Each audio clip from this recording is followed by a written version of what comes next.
Hello అండి, welcome to our channel middle class ఇల్లాలు. ఈరోజు నేను మీకు సగ్గుబియ్యం పరమాన్నం నేను ఎలా చేస్తున్నానో చేసి చూపిస్తున్నానండి.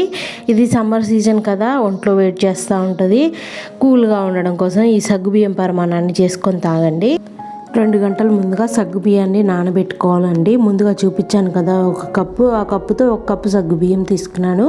సగ్గుబియ్యాన్ని శుభ్రంగా కడిగేసి 3 కప్పులు నీళ్ళు పోసి నానబెట్టుకున్నానండి.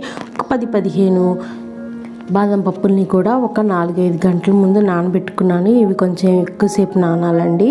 తర్వాత ఒక 10-15 జీడిపప్పుల్ని కూడా ఒక 2 గంటల ముందు నానబెట్టుకున్నాను. ఇప్పుడు ప్రాసెస్ చూద్దాం. అడుగు మందంగా ఉన్న ఒక గిన్నెని తీసుకొని స్టవ్ వెలిగించుకోండి.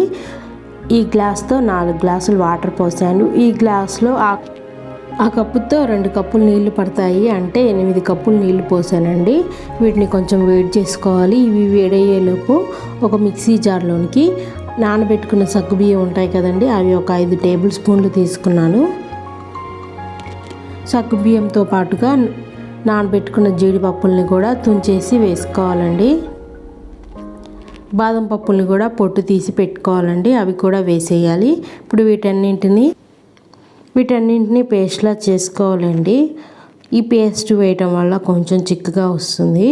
పరమాన్నం ఎప్పుడు పలచగా ఉంటుంది కదా, అలా పలచగా కాకుండా కొంచెం చిక్కగా వస్తుందండి. పిల్లలు కూడా ఇష్టంగా తింటారు.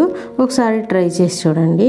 ఈ గిన్నెలో నీళ్లు వేడైన తర్వాత మనం ముందుగా నానబెట్టుకున్న సగ్గుబియ్యాన్ని వేసి ఒకసారి కలపండి, లేకపోతే అడుగంటుతాయి. ఇలా ఒకసారి కలిపేయండి.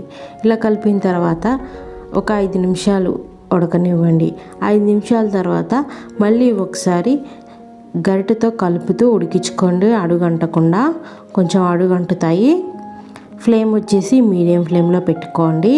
ఇలా ఈ సగ్గుబియ్యం ట్రాన్స్పరెంట్గా అయ్యే వరకు ఉడికించుకోవాలండి. నాకు 20 నిమిషాలు టైం పట్టింది. మీడియం ఫ్లేమ్లో పెట్టి ఉడికించుకోవాలండి. ఈ సమ్మర్లో వేరే డ్రింక్స్ తాగకుండా, కూల్ డ్రింక్స్ అలాంటివి తాగకుండా ఇలా సగ్గుబియ్యం చేసుకొని తాగండి. ఒంటికి చాలా చలవ చేస్తుంది. ఇప్పుడు దీన్ని మనం పేస్ట్ని చేసుకున్నాం కదా, ఆ పేస్ట్ని వేస్తూ ఉండలు కట్టకుండా కలిపేసుకోవాలండి. అడుగు కూడా అంటుతుంది, అలా అడుగు అంటకుండా కలుపుతూ ఉండాలి.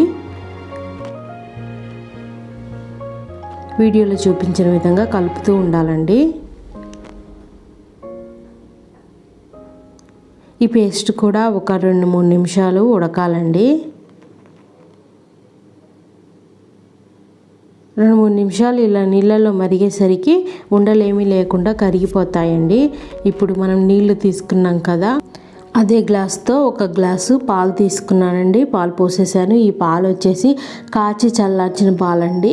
ఆ పాలను పోయాలి. పోసిన తర్వాత ఒకసారి అంతా కలపండి. ఇప్పుడు ఒక 5-6 యాలకుల్ని ఇలా దంచి వేసుకోండి. ఫ్రెష్గా దంచి వేసుకుంటే స్మెల్ అనేది బాగుంటుంది. ఇప్పుడు స్టవ్ ఆఫ్ చేసేయండి. ఆఫ్ చేసిన తర్వాత నేను 3/4 కప్పు బెల్లాన్ని, ఆర్గానిక్ బెల్లం అండి ఇది, 3/4 కప్పు వరకు తీసుకున్నాను. స్వీట్ కొంచెం తక్కువగా ఉండడం కోసం నేను 3/4 కప్పు తీసుకున్నాను. మీరు కొంచెం స్వీట్ ఎక్కువగా తినే వాళ్ళైతే 1.5 కప్పుల వరకు వేసుకోవచ్చండి. ఇప్పుడు మనం స్టవ్ ఆఫ్ చేసాం కదా, దీంట్లో ఉన్న వేడితోనే ఈ బెల్లం అనేది కరగాలి. అందుకని ఇలా బెల్లం ఉండలుగా లేకుండా తిప్పుతూ చూసుకుంటూ ఉండండి. ఎక్కడైనా ఉండలుగా ఉందేమోనని ఇలా తిప్పుతూ ఉంటే కరిగిపోతుంది బెల్లం అనేది. ఇప్పుడు మనం ఒక కళాయి పెట్టుకుందాం. కళాయిలో 2 టేబుల్ స్పూన్ల నెయ్యిని వేసానండి. నెయ్యి కొంచెం కరిగిన తర్వాత జీడిపప్పు, కిస్మిస్లను వేసి కొంచెం ఫ్రై చేయండి. ఇవి కొంచెం ఫ్రై అయిన తర్వాత స్టవ్ ఆఫ్ చేసేయండి. ఇప్పుడు ఈ సగ్గుబియ్యం పరమాన్నం ఉంది కదా, ఇందులో మనము పచ్చి కొబ్బరి తురుముకొని వేసుకోవాలండి. 2-3 టేబుల్ స్పూన్ల వరకు వేసాను నేను. పచ్చి కొబ్బరి లేకపోతే ఎండు కొబ్బరి పొడి అయినా వేసుకోండి, చాలా బాగుంటుంది. ఇది ఆప్షనల్ అండి, వేసుకుంటే చాలా బాగుంటుంది. ఇలా 2-3 టేబుల్ స్పూన్ల వరకు వేసేసాను నేను. వేసిన తర్వాత ఒకసారి అంతా కలిపేయండి. కలిపిన తర్వాత మనం ముందుగా వేయించి పెట్టుకున్నాం కదా జీడిపప్పు ఇంకా కిస్మిస్లను కూడా వేసేసి ఫ్రిడ్జ్లో పెట్టుకొని చల్లగా సర్వ్ చేసుకోండి. చాలా బాగుంటుందండి. ఒకసారి ట్రై చేసి చూడండి. మీకు ఎలా వచ్చిందో కామెంట్ బాక్స్లో చెప్పండి. వీడియో నచ్చితే లైక్ చేయండి, షేర్ చేయండి, కామెంట్ చేయండి, సబ్స్క్రైబ్ చేసుకోండి. Thank you friends. Thank you for watching.